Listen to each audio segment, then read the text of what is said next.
네, 안녕하세요. 오늘도 한상훈 손해사장님 모시고 이야기 나눠보도록 하겠습니다. 안녕하세요. 한손사 채널을 운영하고 있는 손해사정사 한상훈입니다. 올해도 얼마 안 남아서 그렇죠. 예. 건강검진 미뤄두신 분들이 엄청나게 지금 예약을 하고 진행을 하실 타이밍인 것 같아요. 직장 검진이나 뭐 지역 검진 하시는 분들 안 하셨다면 발을 동동 구르고 계실 텐데, 오늘은 어떻게 보면 저희 그 구독자분들을 위한 헌정 영상이라 할 수 있을 것 같아요. 조금만 내용을 아셔도 1, 20만 원에 끝날 수 있는 보험금을 많게는 몇 천만 원까지 받을 수 있다 보니까 저희 구독자분들이 좀 혜택을 좀 많이 보셨으면 좋겠다라는 내용으로 말씀을 드리는데요. 기본 검진의 플러스로 위나 대장 내시경들을 이제 많이 하세요. 대장 내시경을 하시고 난 다음에 용종을 제거했다, 아니면 양성 종양을 떼냈다, 이런 얘기를 들으시면 보험회사에 청구할 수 있는 게 어떤 게 있을까요? 질병수술비, 대장 양성신생물 뭐 그렇게 해서 뭐 특정 수술비가 있을 것이고, 내시경비나 뭐 이런 수면료 같은 것들은 또 실비 청구가 또 가능하죠. 이제 그러면 뭐 작게는 1, 20에서 많게는 뭐 1, 200까지도 받으실 수 있는데, 오늘 왜 이렇게 이런 영상을 촬영을 해서 하느냐, 암이나 유사암이나 진단 확정은 해부병리나 임상병리 전문의사 자격증을 가진 자의 현미경적 소견을 가지고 진단을 내리도록 되어 있어요.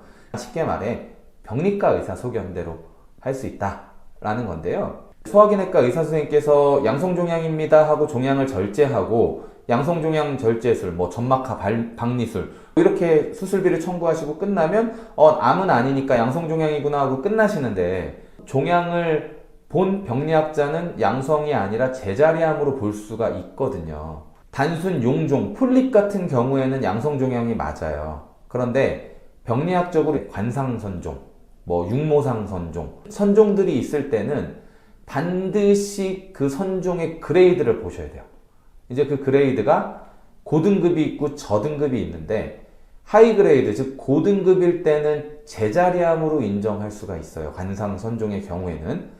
그래서 이 코드가 너무 애매하니까 중앙암등록센터에서 관상선종임에도 불구하고 고등급인 경우에는 제자리암으로 코딩을 하고, 형태분류가 무엇인지 지침을 내린 게 이미 있어요.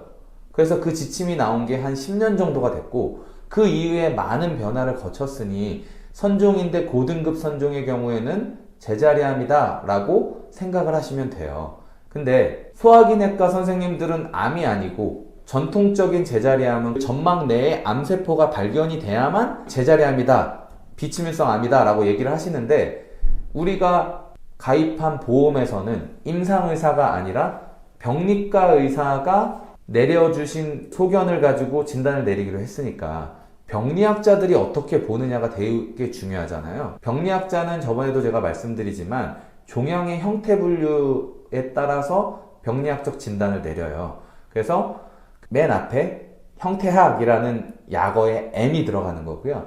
그리고 그 종양의 이름이 4개가 들어가고, 4개 뒤에 그 종양의 형태 번호가 들어가는 거예요. 1, 2, 3, 4라는 종양이 있는데, 슬롯이 0이면 양성이에요. 슬롯이 1이면 경계성이에요. 슬롯이 2면 제자리암이고, 슬롯이 3이면 암이에요. 관상선종, 뭐 육모상선종, 일반 선종에 고등급 이형성증이 동반된 경우에는 형태분류 슬롯이 2로 규정을 하고 있어요. 임상의사들은 대장에서 무언가를 떼내셨네요? 양성입니다. 왜냐면 선종이니까 양성이잖아요. 양성종양 코드를 주겠죠. 이 영상을 보시는 설계사님들은 날카로운 눈으로 병리학적으로도 양성이 맞아? 라고 체킹을 하셔야죠.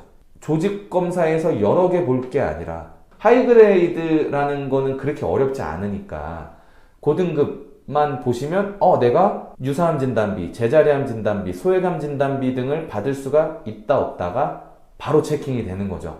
당장 전문가를 선임하지 않으셔도 좀 싸워보시고 안 되시면 저희한테 맡겨주시면 되는데, 맡겨주시는 케이스가 2가지예요. 우리가 보험금을 청구하고 서류만 가지고 심사하는 심사가 서면심사고, 그 다음 단계가 현장심사잖아요. 이 고등급 이형성, 그 관상선종에 대한 제자리암 진단비 청구는 어느 단계에서 문제가 될까요? 제일 먼저 문제가 되는 게 청구죠. 진단 코드가 제자리암으로 나왔나요? 안 나왔잖아요. 양성종양이라고 하고 있고 나는 병리학적인 제자리암이다라고 주장을 하셔야 되는 거니까 임상 의사한테 가가지고 이거 코드 바꿔주세요 하면 의사가 네 제가 코드 잘못 내렸습니다 이러겠어요? 말도 꺼내시면 안 돼요. 진단서 제출하라고 하니까 진단서랑 조직검사 결과지 제출해야 되잖아요. 그럼 진단서에 제자리암으로 안 들어가 있죠. 양성종양이 있으니까 어디서 거절하겠어요?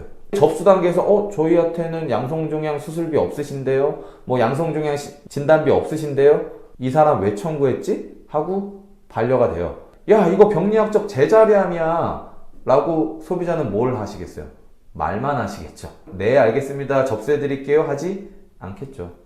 접수 단계에서 그냥 반려가 되실 수가 있어요. 쉽게 말해 이게 형태학적 분류기호 /2다. 이건 병리학적 진단을 내려야 된다. 세계보건기구, 중앙암등록본부, 한국표준질병4인분류에서도 암으로 보고 있다. 코드 잘못 내린 거다라고 소비자분들이 입증할 수가 있죠. 접수 잘 해줘서 1차 서면심사 들어가면 나올 수 있는 게 이거예요. 코드 바꿔오시면 저희가 드릴게요. 이렇게도 나오는데 코드 누가 바꿔주냐고요. 그래서 첫 번째는 이제 청구 단계에서 문제가 되는 경우가 있고요. 두 번째는 이건 반드시 맡기셔야 되는 케이스인데 국소적으로 확인이 되는 경우. 고등급 이형성증이 하이그레이드가 이 종양 전반적인 게 아니라 아주 국소적인 거. 포칼. 아주 지역적인 부분에만 고등급이 보이는 거예요. 이 포칼 하이그레이드와 관련해서는 병리학자들 사이에서도 의견이 분분해요. 나는 이거 그래도 국소적이어도 이건 제자리암이라고 본다. 아니다. 이건 국소적이기 때문에 양성종양이다. 이렇게 싸우는 거예요. 포칼인 경우에는 병리학자들끼리의 병리학적 소견이 달라서 발생하는 거죠. /2를 하고 있긴 하지만 그게 포칼인지 아닌지는 세부적으로 구분하고 있지가 않기 때문에 보험회사 입장에서는 보험금을 부지급할 수 있는 의학적인 근거가 조금이라도 있으면 주장을 하겠죠. 어디 회사를 얘기 드릴 수는 없는데 포칼이면 돈을 지급하지 않는 회사들이 꽤 많이 늘어나고 있는 추세예요. 그 포칼은 병리 선생님들의 재량인가요?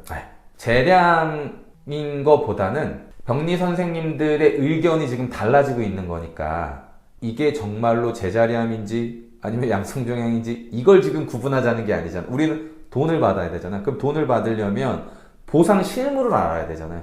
보상 실무에서 이거 어떻게 해결이 될까요? 포칼은 보험사에서 주장할 수 있는 절차가 한 가지밖에 없어요. 의료자문. 당연하죠. 그 슬라이드 떼가지고 의료자문 가봅시다 라고 얘기하겠죠. 보험약관에서는 병리학적 진단을 우선한다고 했으니까 병리학적 진단을 우선해야 되잖아요. 그럼 병리학적 진단이 제자리암으로 볼 수 있는 게 있다면 양성종양 코드가 나왔더라고 하더라도 이렇게 해야죠. 제가 예전 영상에서도 얘기를 드렸던 건데 방광암에 대해서 한번 찍었잖아요. 방광암의 90% 이상은 표재성 방광암이라서 비뇨기과에서 C코드를 줘도 병리학적으로 D코드인 거잖아요.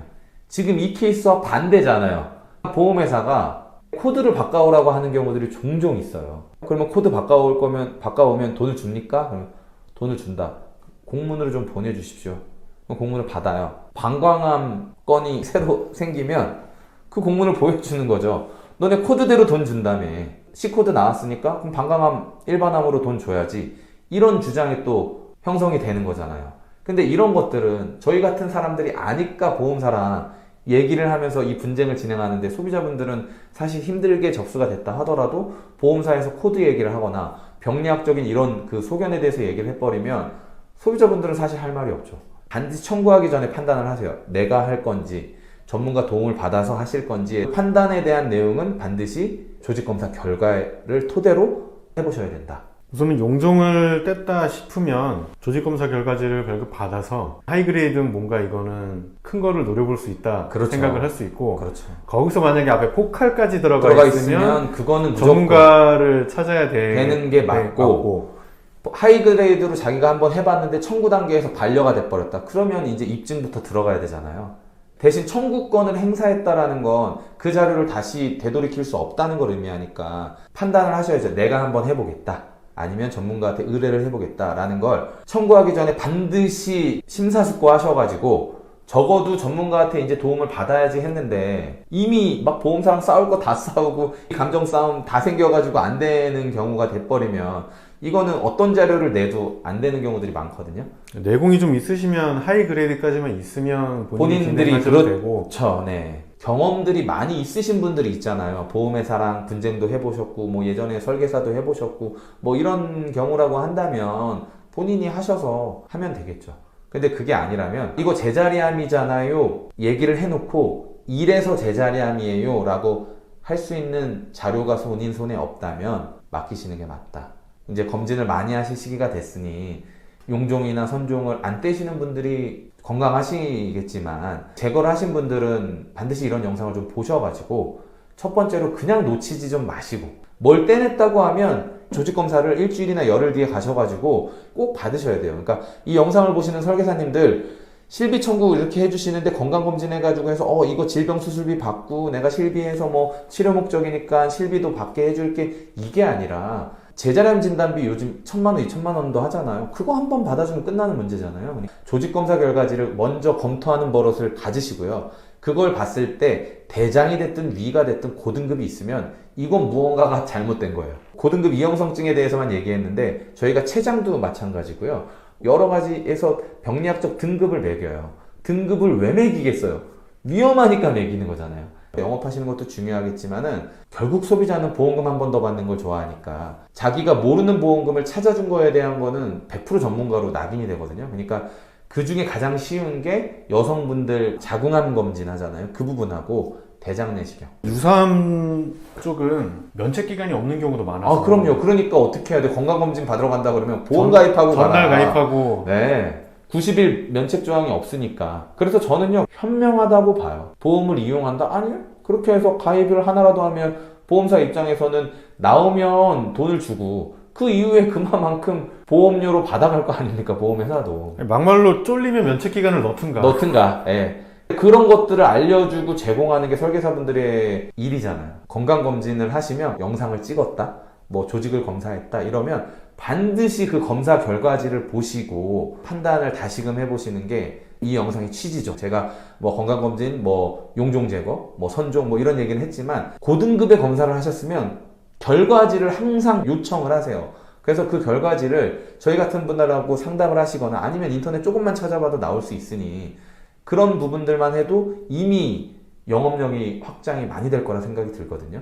10여 년 전부터 그 당시 설계사들한테도 하이그레이드에 대한 내용이 되게 많이 전파가 돼가지고 그때 분들은 웬만하면 들어보신 분들은 되게 많으실 텐데 그러다가 한 5, 6년 전부터인가 보험사들이 대장 용종 수술비를 용종 개수마다 준다는 걸 만들기 시작하더라고요. 용종 뗐다 그러면 빨리 몇 개 뗐는지 계산해가지고 바로 줘버리고 종료시켜서 하이그레이드의 가능성을 막는 거 아닌가 이런 생각도 들기도 그렇죠. 하고. 설계사님들이 더 생각을 못 할 수 있으니까 그 수술비에 함몰될 수가 있으니까. 근데 또 반대로 생각해보면 그런 것들이 또 금액이 클 수도 있어요. 옛날 가입하신 분들이라면 제자리암이 뭐 100만 원, 200만 원밖에 안 하니까 그걸 받고 끝내시는 게 어떻게 보면 나을 수도 있고. 매번 영상마다 얘기 드리지만 청구하기 전에 선검토하는 게 가장 보험 전문가적인 문제고 청구를 어떻게 하는 건지도 저는 매우 중요하다고 보고요. 우선 뭔가를 뗐거나 촬영을 했으면 판독지든 검사 결과지는 무조건 확인은 해보고 그렇죠. 그러면 소비자분들 입장에서 만약에 아니에요. 진짜 양성이에요.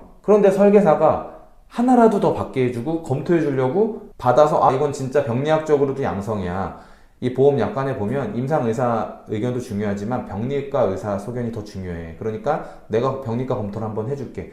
당신은 병리학적으로도 양성이야. 라고 해주면 고객 입장에서도 얼마나 그 신뢰도가 높아질까요? 이런 분들이 많아요. 설계사분들 중에 저한테 얘기 안 하시고 바로 청구하셔서요. 막 이게 뭐 어떻게 핸들링이 안 됐어요. 이렇게 얘기하시는 분들이 있는데 그만큼 저는 신뢰를 주지 못한 거 아닌가.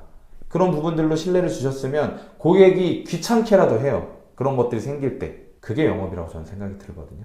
고객분들도 웬만한 건 본인들이 앱으로 바로 하려고 해도 막상 뭔가 행위를 했으면 설계사한테 먼저 물어보는 경우가 되게 많더라고요. 그렇죠.